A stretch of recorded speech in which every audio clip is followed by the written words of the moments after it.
పద్దెంది పడిమెట్ల పైకెక్కి గుడికేగు భక్తులకు ఎదురొచ్చే బంగారు స్వామి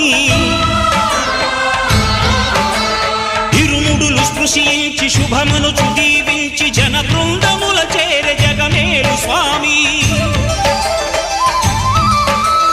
తన భక్తులనరిల్చు తప్పులకు తడబడి ఒక పక్క ఒరిగెన ఓంకారమూర్తి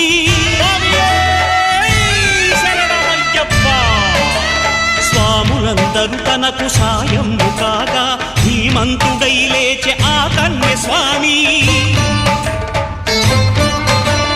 పట్టబంధము వీడి భక్తతతికై